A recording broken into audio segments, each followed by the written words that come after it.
listening to the Making a Multi-Million-Dollar Med Spa podcast, where we have real conversations about what it takes to run a successful business. Thank you for joining us as we showcase and share our day-to-day successes and, even more importantly, failures and mistakes, and host some of our peers, colleagues, and other experts in the field. Welcome back to the Making a Multi-Million-Dollar Med Spa podcast. This week's podcast guest is another longtime Mint client, Dr. Peter Petropoulos. Dr. Petropoulos is a highly respected board-certified physician and the founder of Potomac Medical Aesthetics in Potomac, Maryland. Tune in as we dive into what he's most excited about in our industry, his favorite combination treatments, and what he would do differently if he was starting out today. As a former professional photographer, he also gives some amazing tips for getting consistent before and after photos. You don't want to miss it. I'm really excited to have Dr. Petropoulos here with us today, and his practice is on the East Coast, and so we'll go in a little bit about that, but I actually was looking up your area because Matt and I were recently in the DC area for a Sciton meeting, and I thought, I wonder where he lives. I wonder what that looks like there, as I was kind of looking at your website, just at the river nearby and the Potomac River and the Great Falls area. And a lot of what I saw actually reminded me of Kansas City, where the spring is like these beautiful trees that blossom and everything was so green. And then seeing some of the winter photos, like all of those things, all of those beautiful things off the trees. But I thought actually it looks kind of similar to where we are. Except we don't have tornado warnings in our airport. That's the one thing that struck me when I came to Kansas City. Was like, wow, there's signs up here. In the airport, I'm like, yes, we're definitely in the zone here. Yeah, right. Well, I always joke how I got to Kansas was, I put on my ruby red slippers and put my heels together and off I flew to Kansas. It always makes me think of that, that movie with the tornadoes. So, well, thank you for coming on today. And we won't keep you for too long. One of the things I want to talk about in the podcast is just kind of jumping into some of the things that you're most excited about, because we have a lot of Mint clients that are new to the industry, maybe just opened their clinic right before COVID hit, or even within the last 6 months. And so just kind of thinking back at your experience, because you've been in practice now, you started to look at opening an aesthetic clinic in 2016. Your background is an ER doctor, licensed in 1999. Is that correct? That's correct. Okay. You look like you're much younger than that. So I think aesthetics is working for you. But, heavily involved in injectables and laser and doing combination therapies. You do cool sculpting, M-sculpt, so some body work as well. And, just kind of looking at all the technology and you have and what you're currently offering, what is something, the top 2 to 3 things that you're most excited about in this industry? I think that now looking back at the transition for my practice over the last 5 years, I think the non-surgical world is offering so much for younger patients, and also allowing older patients. We're doing so much more than even I recall 5 or 6 years ago. When I started to learn how to inject, Voluma was just coming onto the scene, but really people weren't doing what we're doing now. And so that combination of bringing in a deeper filler, extending it laterally, jawline, temple, even intradermal, is giving us the results of lifts, not like a surgical lift, but it gives great results where people are very happy.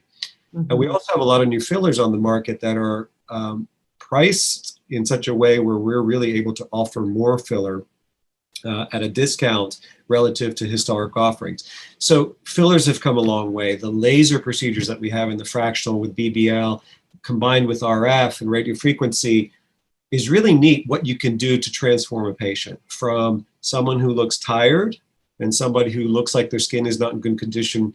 We really can make awesome changes with volume, wrinkles, with not really invasive procedures. And then in the body world, I think what excites me the most is we just got our new Elites. We got our new cool sculpting machines and cool sculpting. And one of the first things in my practice that allowed me to keep moving forward, because it's hard in the early years to find patients, but Cool Sculpting's brand name recognition. So their new technologies with some of the new radio frequency technologies, that to me is a lot, but it took time for me to realize how to put things all together. So for me, what's really neat is kind of figuring out what modalities work and how to extend it to give patients the best non-surgical results without really putting them through the type of procedures that they may be fearful of. And I think they look very natural. I think the natural results that we're getting really excite patients because they are worried about some of the procedures where they may look at like something like they see on television and be hesitant to get into the injectable world and any of the procedures that we do. So we really do show natural results. And I think the combination of treatments and the newer technologies really give the results that people are looking for without going under the knife. Definitely. What fillers are you most excited about, or do you use on a more regular basis? Yeah, so I think we've got more tools than we used to 5 or 6 years ago. So we brought in Revance fillers earlier part of the year, and I think that every filler has its pluses and minuses. So I still love Voluma for certain patients, whereas I might use Revance for others.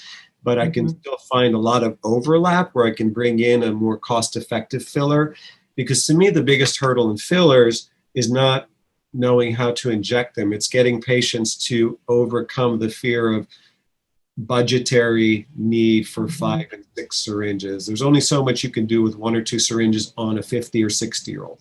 But when you can give it to them affordably and also do what they need to get the type of results they're looking for, that's where like a Revance filler has been wonderful. But Juvederm, I love their fillers. I love Restylane fillers, especially in the tear troughs. But we have more tools, and I think we could have a bigger offering that meets more people's budgets and give them the results they're looking for than I remember 5 or 6 years ago. So do you feel like you've got a certain tip or trick that you've found to work that works, that helps to educate them to the point where they really understand, hey, for you, like 2 syringes is just not going to make an impact? I mean, how do you get them to that 5 to 6 syringes? Because I think this is something that a lot of people struggle with is really being able to educate their clients in a way that they don't feel like they're selling it, but they understand like 2 syringes is just not enough. Yeah, I think that there's a trust factor. So over the years, you get more referrals from patients where you do the work on the patient and they bring in their sister or their husband, and you get trust because they see the work that you've done. But in new patients that may just find us online, reviews are very helpful, but you still have to convince them about what they need. So over the years, what I've done is taken, not just home runs, but taken average patient results kind of throughout the spectrum of younger patients with different concerns. And I have my iPad with my consult album on my iPad next to me. And I usually have my assistant find my pictures very quickly because it takes me a lot longer than my assistant. But having those pictures of a spectrum of different type of complaints and showing, okay, here's what I would do with your trough. So, I want to build your cheek up and do that. That may be 2 syringes. But here's an older woman who needed 6 or 7. This is what this does with this and this. And they see the pictures and they understand, oh, it's not that much. And then when we have price points that are more affordable with more affordable fillers, then it really becomes okay, now I understand why you need to do that, because I start pulling on their skin to show them how this is connected here, and laterally your jowls are connected. And if I pull back on your jaw, and if I put a little bit of tension, I've gotten better at showing patients that these are the results you're going to get, but we need to do a little bit more filler, and this is why anatomically. And here are the pictures on my before and after iPad consult album that shows you what the results look like. That seems to have worked much better for me. But you have to develop that portfolio over time, and you really have to get better at feeling comfortable that you are. I think in the early years, you're always worrying about, gosh, I don't want to break their bank and I don't want them to spend so much money. But you know what? You have to get over that hurdle, and it's not salesmanship, and you're not being salesy. You're just doing what is going to give them the result that they want. Right. It's interesting. I just had this conversation, well, not too long ago with one of our nurse injectors, because she is amazing at selling the 5 to 8 syringes, and then We have 7 nurses at one location and 2 nurses at another location, and her volume far exceeds most of the other nurses. And so in terms of filler and number of syringes. And she said something very similar to you. She said, I actually pull out a photo of someone that needed 5 or 6 syringes, and I did 2.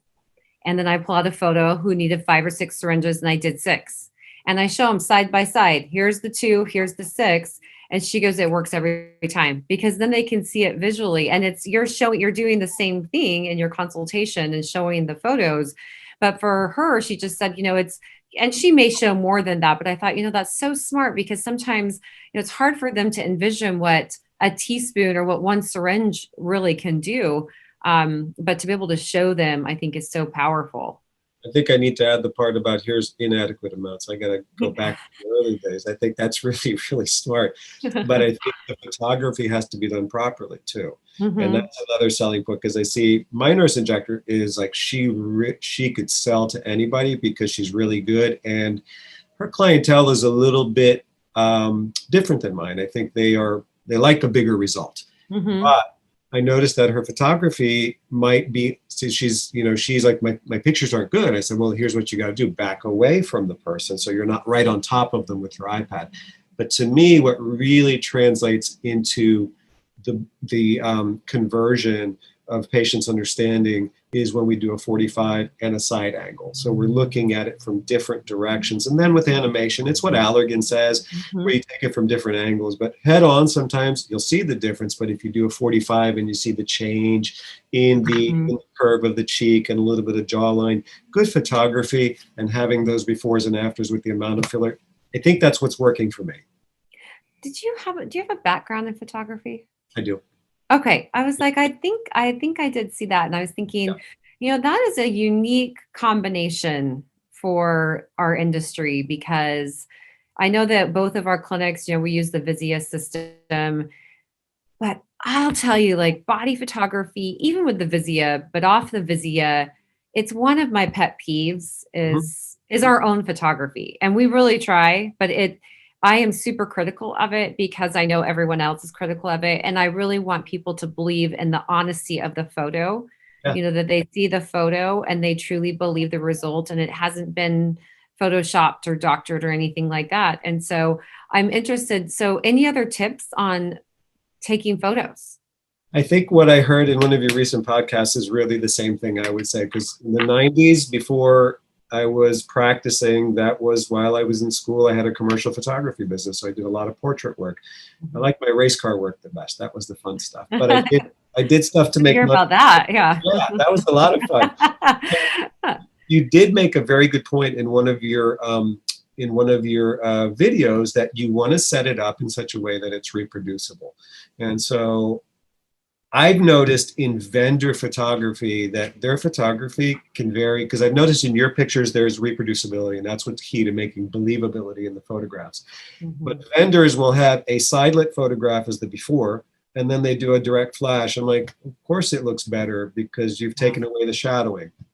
So people understand that, and I think they recognize not apples to apples photography as being disingenuous. And so the tricks to doing good photographs are some basic lighting. You want to have a little bit of lighting from the side, a little bit from the front, maybe a little bit from the top. And you can do it with just a camera and a bounce flash. But the key is having a backdrop and being the same distance and keeping the same settings on your camera and being roughly at the same angle. So we're looking for some new office space because of growth. And I think the one thing I will do until we need that room is have a dedicated room where you put a line on the floor. This is where you take the picture, and have a cheat sheet.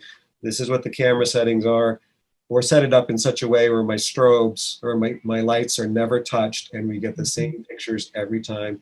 And you're right. If you use the octagon for cool sculpting, if the legs change position, it changes the picture. Taking the same shirts and shorts and making sure they are in the same location. So having my iPad to look at the pictures, I need to replicate those pictures every time, because lighting is going to change. If she's wearing a white t-shirt versus a dark one, the pictures change, and the eye gets thrown by the asymmetry of the shorts and the shirt if they're not the same thing. Or if they have a thong on versus bikini briefs in two pictures when you're doing the thighs. It should all be the same, and that way you get really good comparison photos. And I find that the results stand out better that way. Yeah, I always joke with Matt. I'm like, it takes me longer to get good photos than to do the entire procedure on a lot of things. Like for sure, than Moxie. I can do a Moxie 10 times faster than I can some of the photography. But we just invested in Canfil's new little body imaging system to help with this, because currently we use iPads that along with RX Photo.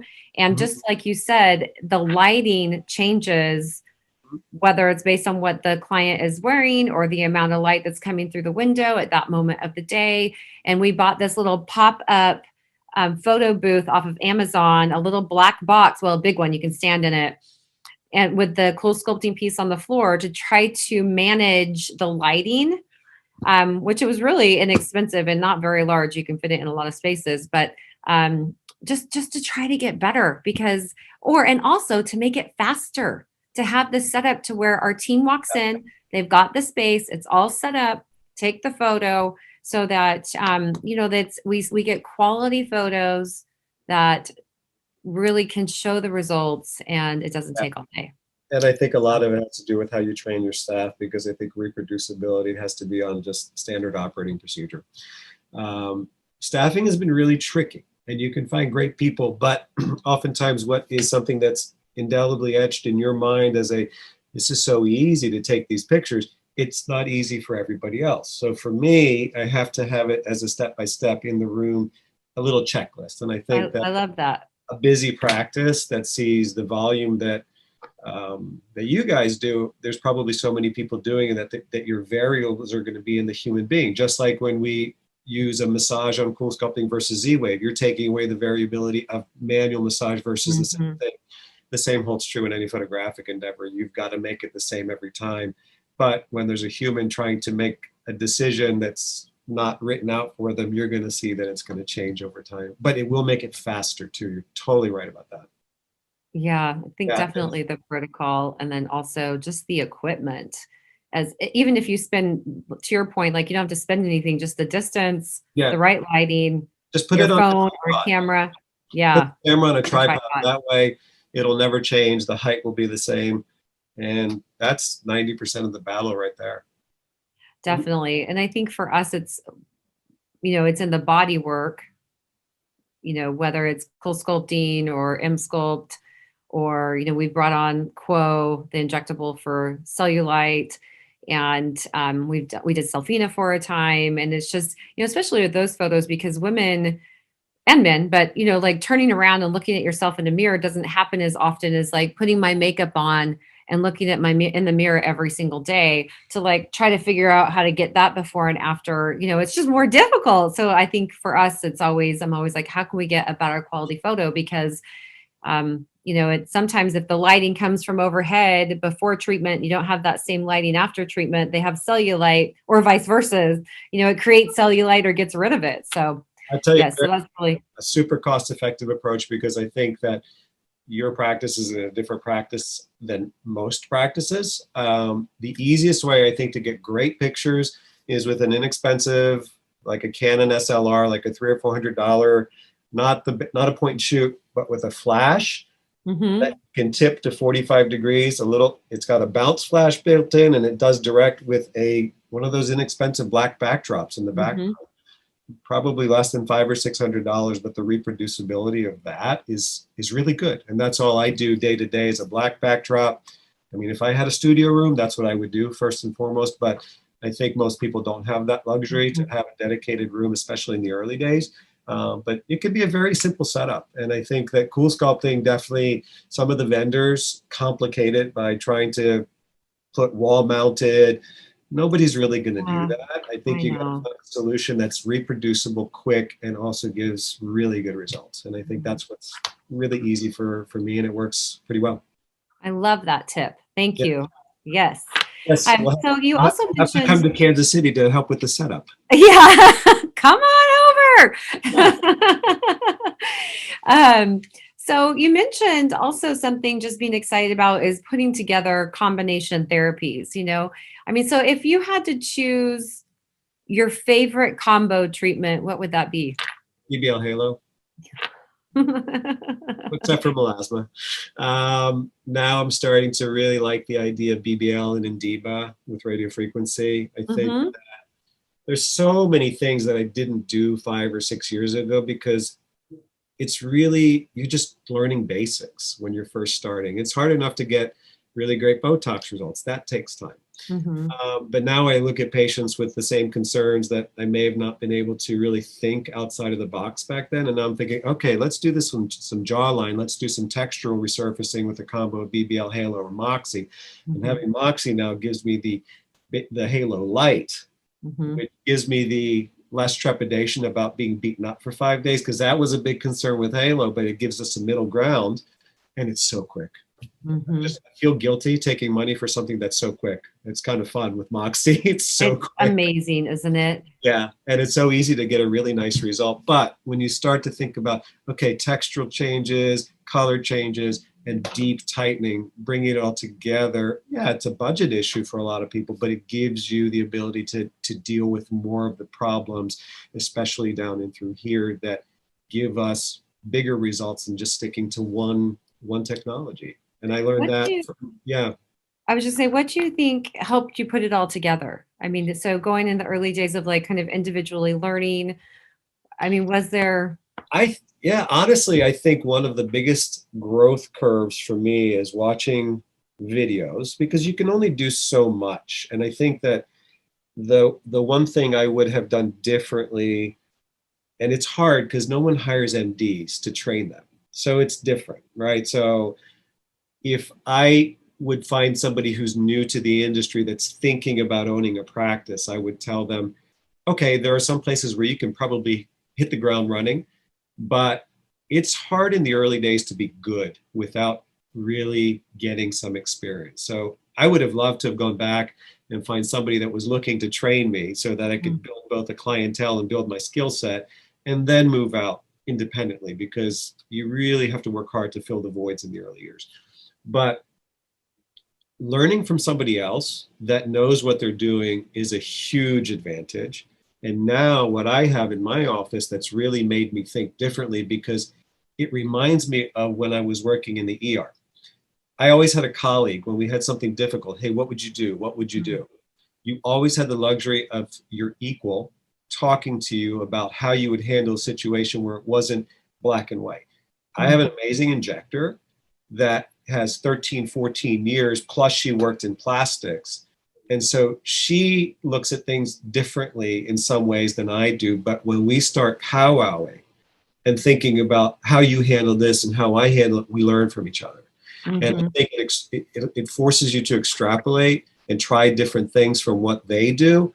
But I think that type of learning curve has really taken my abilities to a different level, because I also get a little bit more, I learn things and we teach each other things, but we also bring it together by thinking, hey, what do we need to do as the next step for our practice? So that's been pretty awesome.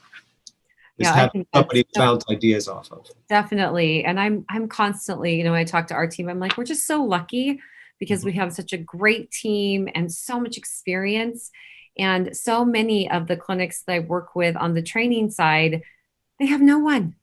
You know, it's one person that's coming out that's learning it all, and then they go back and there's no one to bounce those ideas off of. And so I think as soon as you can find that person that has the experience that you trust and that trusts you, you know, that piece that comes together, I think that's so important. And just to continue training.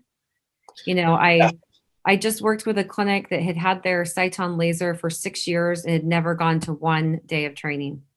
And so it was like there were so many things that hadn't clicked for them because they weren't going to training. They had just joined our e-courses and came for a day of training, and that was like their jump into training. But it took them 6 years. And I think finally they realized like they wasn't going anywhere, and now what can I do? But there are so many opportunities for training out there, and it's not just us. I mean, we work with physicians and clinics from all over the country. And so I'm not trying to like promote us. I'm just trying to promote training. No, I think that I've done enough trainings from different, in Maryland, I had to actually get formal trainings, not just vendor trainings, to be able to practice in the cosmetic world. But I've noticed that every training has its pluses and minuses. Like, when I first went for Sciton training, you got a lot of the oversight, but what I didn't get was a great approach to clinical endpoints on BBL. I learned that from you guys. And I think that if you're not getting those clinical endpoints, you're not getting the results. So we hear that all the time where we have people and you recommend BBL and they're like, well, I've had it before and it didn't really work that well. And you start to ask them, well, when you show them results, because we have the Visia here too. We have a lot of befores and afters as well as, and we export those onto our iPad. And people tell us all the time, I've never seen a Visia. This is great. And so we hear that all the time. But regarding BBL, we hear a lot of patients say, I had it and it didn't work. But then when you do the BBL, they're like, oh, they just did my spots. Yeah. And they didn't get these type of results. And I did have worsening with my BBL where you see that it's melasma, clear melasma. So cool sculpting is another amazing example of lack of training in probably hindering people's results, where we get people say, I did cool sculpting, it didn't work. I said, do you remember a massage? Oh, no, I don't remember that. You'll remember the massage. But I think a lot of people end up buying technologies, but not getting trained on it properly. And it hurts their practice, but I think it also helps, it hurts the credibility of the technologies that we're using because of those experiences that people have with people that aren't doing them properly. Right. Because we see it all the time. Yeah, I think, we always look at what we're investing when we purchase the equipment, but we know that there's going to be a big, more of an investment because we're also going to need to buy the training. Yeah. So it's like always budgeting in, okay, I'm going to spend X number of dollars on training. And it's great. Like the manufacturers try, and I think Sciton does is they try as hard as I've seen in the industry to at least provide partnerships with multiple places to provide training. But at the end of the day, you just need to plan to pay for it. So it pays for itself. You're going to be up and going so much faster, and your team is going to be so much happier, in my opinion, and then your clients are happier. Well, no, it's not fun taking people's money and not giving them results. And I think it can be daunting when all you get is a vendor training that's a crash course in how to essentially use the machine. You're right. Sciton, I think, is the strongest in the partnerships that I have, but certainly I think you guys, your webinars are so cost effective in real time, and especially during COVID where it's hard to travel, but you have to. If you don't, you're not going to have that degree of success. And I think that's been the hardest thing for me because I'm running a business. I have to learn new technologies. I've got a family.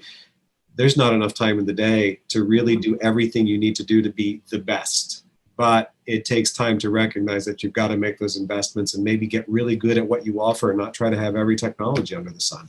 Right. And eventually add as you're comfortable with what you have. Yeah.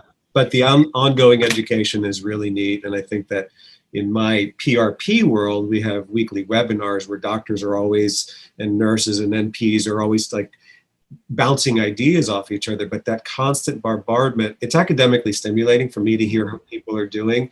But then you say to yourself, darn, why didn't I think of that? Why didn't I do that 2 years ago? And you're like, I should have done that. But it takes you to a new level to hear those ideas and to educate yourself. But it's really hard to do. And not find yourself a little bit overwhelmed at times. Oh, I think, what we were talking about before we really formally got started, I guess, is like, listen on your drive to work, listen when you walk your dog, listen when, I listen to podcasts all the time when I go for runs. That's kind of like my podcast time, or even on the way to work. And my drive is only 10 minutes, but it's like, I can at least learn something in this 10 minutes. And if I do that every day of the week, it's actually quite a bit that I can get in.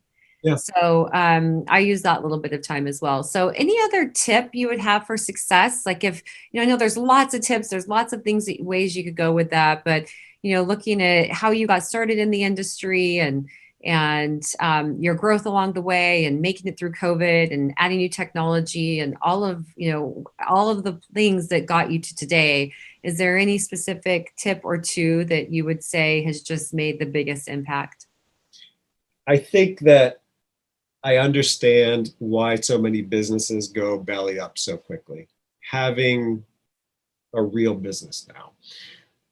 I think some of the biggest mistakes that are very easy to make are overspending on the front end. but it's really hard because that's where I go back to that point. If I knew what I was doing before I opened my practice to the point of being really good by having somebody else train me, you might be able to find, instead of buying a brand new, really expensive machine, you could probably find a really good machine at half the price if you know how to use it and you're good with it. Spending a lot up front really follows you for 5 years. Mm-hmm. So when you take out a big note and it's hard. You'll grow into your space, but obviously the more money you spend in the beginning, and don't spend it on things that don't make sense. Obviously, decor should be nice, but it's not going to make you.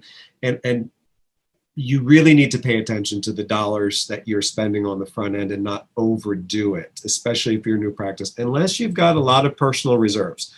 But it takes time to break even.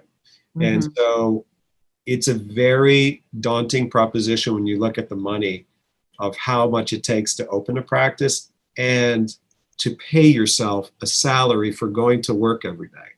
Mm-hmm. So sitting down with an accountant or sitting down with somebody in the industry to go through the numbers before you commit yourself is probably, because I've seen many of my friends who have really struggled, and many around here have closed during COVID because my landlord was great, but others were not necessarily so flexible. But you can see that hard times or lack of patience can really stretch you very thin. So the numbers really are very important on the front end. Getting trained at somebody else's practice and then hitting the ground running with a clientele is a great way to open a new practice rather than having to develop a de novo clientele. And then your marketing team that you pick, yes, they all promise the world, but there are big differences in what some deliver. The prices may be the same, but I've seen through 4 marketing teams that the one I've got now is the one that is really delivering. But you don't know that stuff on the front end. And so asking your friends and asking others in the industry. And what I do is that if I've got a question about a technology, I call people that actually have it. Mm-hmm. I don't listen to what the vendors say. I call people who have had the machine, let them make the mistakes or the successes. Because I don't have the same budget as somebody who's been in practice for 25 years. I don't want to make those mistakes anymore either. Nobody does. But if I have somebody who tells me, yeah, this is really good technology, I believe it a lot more than somebody who's trying to make a living off of selling it to me. So to me, picking the right technologies, it's really hard they all sound wonderful, but you can have somebody else vet it out for you and make your decisions much more solid. And you will see that will translate into revenue stream. But you also have to feel comfortable using it and getting the results and building it into your practice as a recommendation for it's got to be on. If you don't talk about that technology and be excited about it, no one's going to buy it from you, even though it's the best. You've got to bring it into your, hey, I'm excited about this. This is awesome. Let's do some promos and let's talk about how this is going to, and put it into your consults as this is awesome, even though you didn't have it before. But patients believe your enthusiasm, and the conversion from my recommendation to treating that patient is exponentially higher when you actually seem plausible, believable, and show results that really do matter. So if you could only live off of one technology, what would you choose? What could you not live without? Why don't we put it that way? Can I whittle my overhead down a little bit too? I have to keep my overhead the same. Boy, they all are so. Everybody wants Botox, but the margins aren't crazy. They're really not good enough to run a practice alone. I think it's an entry. I think if you do enough filler, I think cool sculpting is awesome as far as how it sells itself. Mm-hmm. So I think if I had to pick one technology and be really good at it and run the business, I would say knowing my margins and what if I do 1 patient per day or 2 per day, I'd say cool sculpting, I would think would be probably, it was in the early years, but now you're not going to have to give up your other stuff. Don't worry. I was just curious. I think that cool sculpting carried me in the first couple of years, and now everything else is caught up to what it was doing, but it certainly has patients coming in asking for it.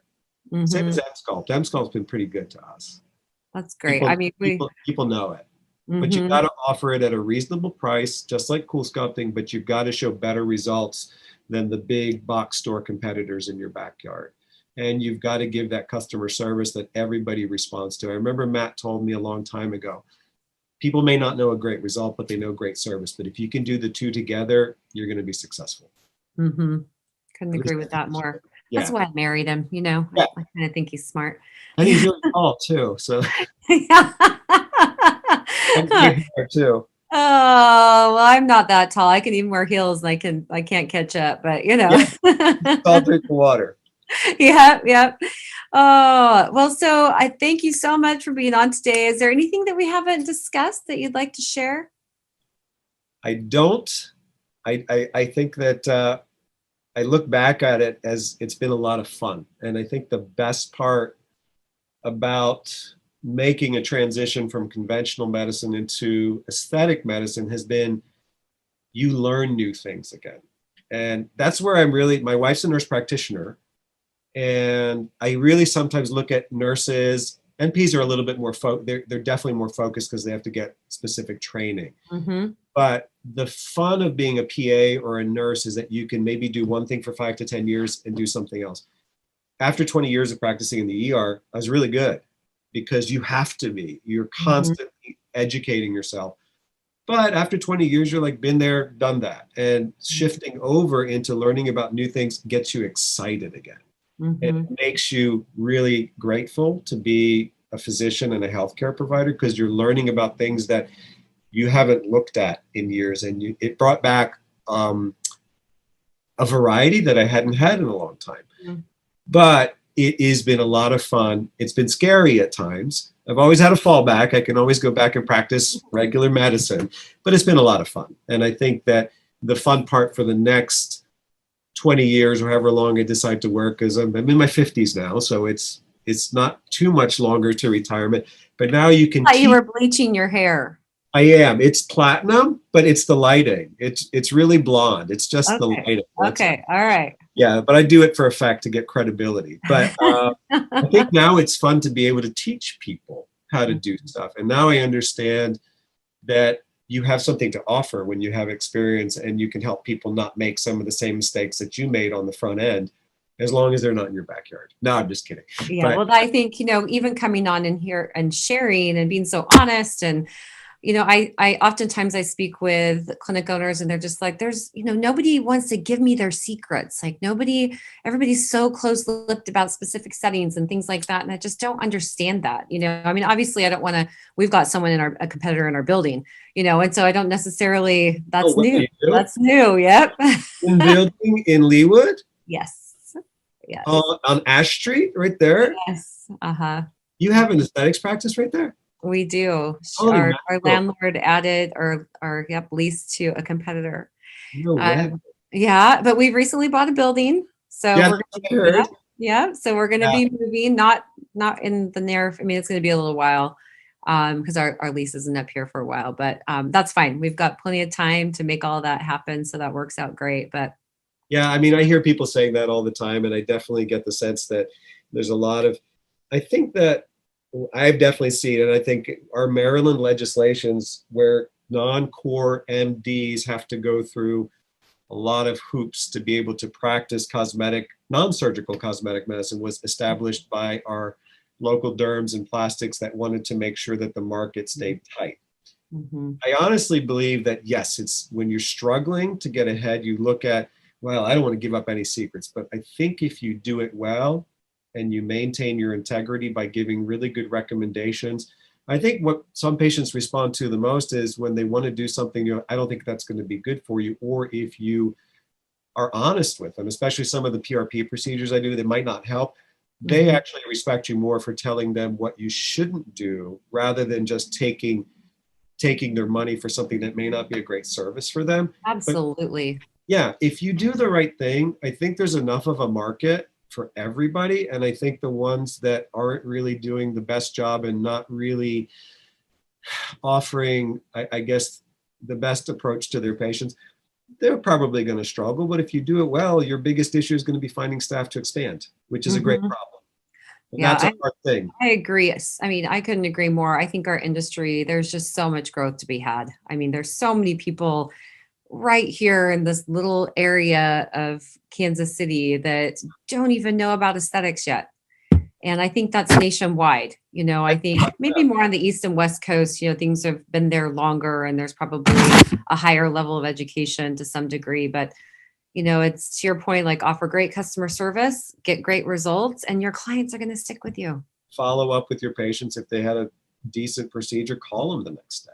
See how they're doing. I mean, people look at me when they get surprised that you're checking in with them to see how they're doing.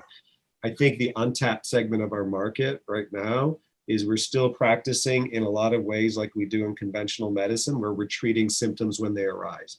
I really think I love getting a hold of 20 and 30 somethings that don't have any sun damage and keeping them that way. And maybe talking about preventive BBL, and maybe talking about radiofrequency for tightening to curb the progression. Obviously, I can't do anything about their deep fat, but I can tell them about hydration, nutrition, and things that will keep them from needing surgical procedures.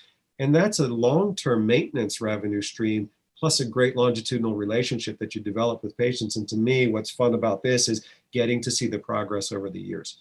But we need to let younger people know how to protect their skin so that they don't need as much Botox, don't need as much filler, and you will still do other things for them, but that is where the segment is still relatively untapped. Definitely. Is it the prevention of fixing brown spots and blood vessels and everything else that we treat? It's great, but I think we can make it even bigger by talking about wellness and maintenance therapies to keep progression of typical things that we treat now as fix-it type of procedures. Definitely. Yeah, it'll be fun. Well, excellent. Thank you so much. I've had you now here for almost an hour, so I'll let you go, but really appreciate your time. You too. And sharing all of your tips and tricks and helping us to all get better. So thank you so much. Thank you for tuning in to the making of a multi-million-dollar med spa podcast. For helpful links and more information about any of the Mint training tools and resources mentioned in today's episode, be sure to visit mintaesthetics.com/podcast.